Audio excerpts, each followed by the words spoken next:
So it wouldn't be a new month without another animated DC movie, because they certainly are knocking them out at the moment pretty damn quick. So here we are with Justice League and RWBY, Superheroes and Huntsmen Part 1. I'm as lost as you are.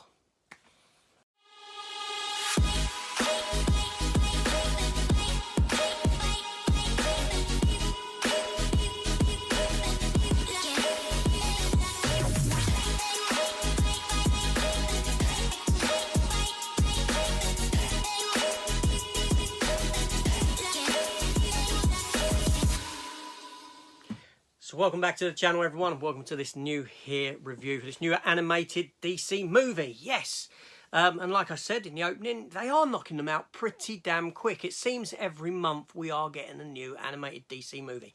Is it too much? Very possibly.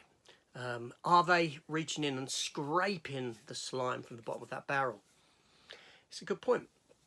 I don't know. That's a matter of opinion. But anyway, so this here film sees the coming together of two different IPs. Obviously, you've got the DC Universe and its characters, and then you've got this universe called RWBY, R-W-B-Y, pronounced RWBY, and I have no idea what that is. I'll be honest with you. My ignorance is bliss in this one. I don't know. I don't know if I want to know. Yeah. It's not something I've ever come across. It's not something I've ever seen. Not something I'm aware of. But it must be pretty big if it's doing a crossover with DC, or DC are quite desperate. I honestly don't know. I ain't got the answers for you people. I haven't got the answers. I'm so sorry.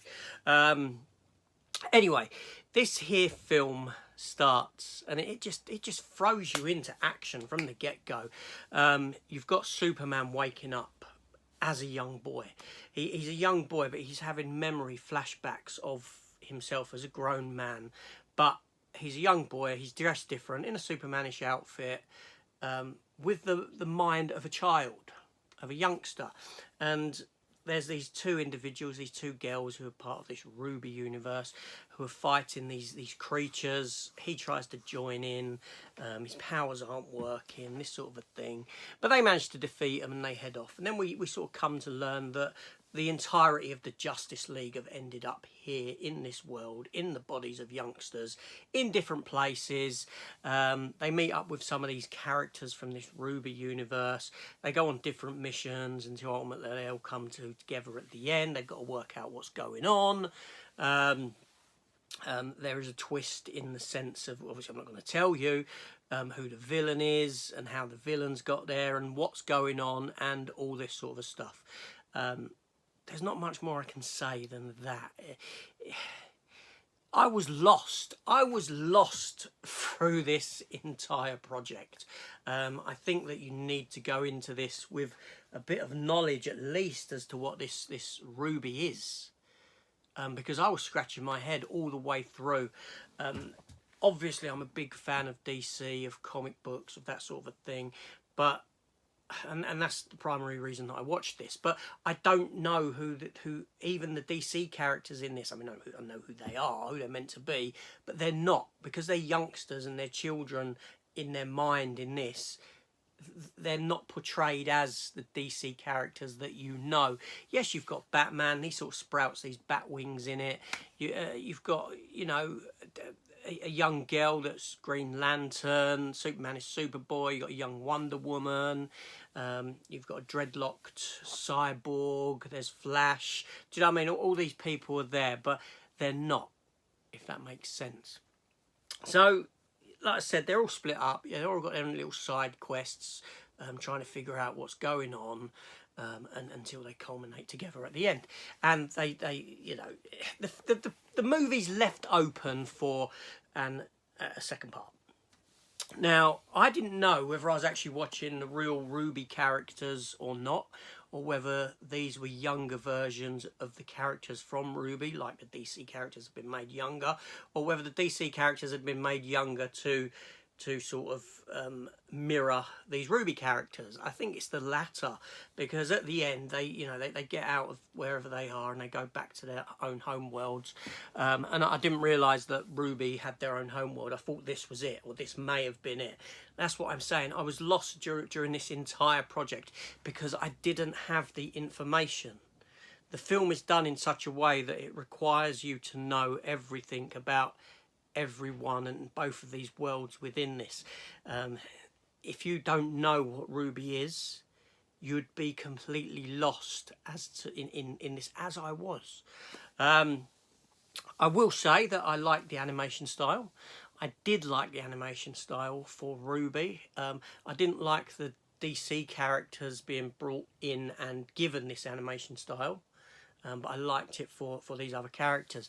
The film is very vibrant. It is colourful, I will say that, and it's very dynamic. It moves about a lot. It doesn't stay stagnant. You know, it's very well directed, very flamboyant, moving. You know, the fight scenes, there's something always going on. It looks really good.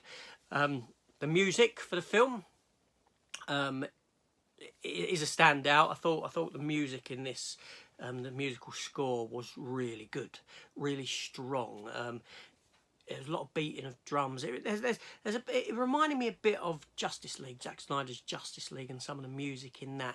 Not that it's similar, but it uses the same sort of instruments, shall we say.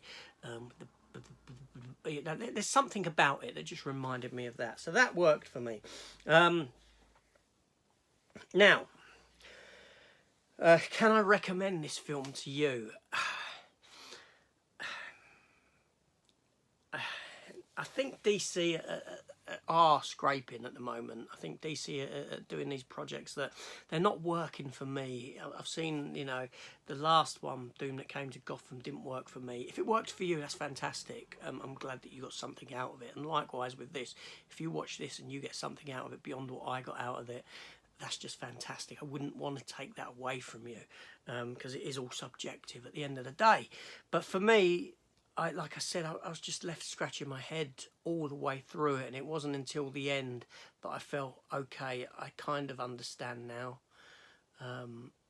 what's sort of gone on. It's given me a bit of you know, enlightenment into this RWBY world and things like this. But it took those 80 minutes, that's the runtime of this film, to get me there. Like I said, there will be a part 2 coming.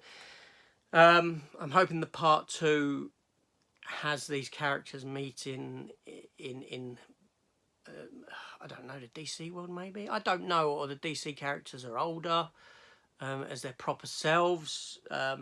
I don't know. The voice cast is fine within it. I'm guessing the RWBY characters are voiced by the characters that they are voiced by in their proper series. Chandler Riggs voices young Superman. Chandler Riggs being from The Walking Dead, you know, Rick Grimes' son.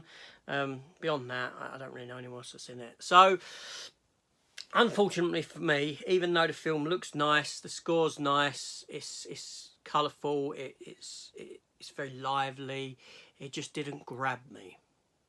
It didn't grab me at all, because I just didn't know what the hell was going on. That's all I can say. I was lost. Completely and utterly lost. Maybe that's an age thing. I don't know. But I do think that you need to know RWBY. Have a knowledge of this RWBY going into this if you're a DC fan. Anyway, well, if you've seen this, or if you're going to see it, once you've seen it, let me know your thoughts on it down below. RWBY, do you know this RWBY show? Do you know it? Are you a fan of it? Yeah, let me know. It's AJ. Thank you for watching. I'll see you on the next one. Take care all, and goodbye.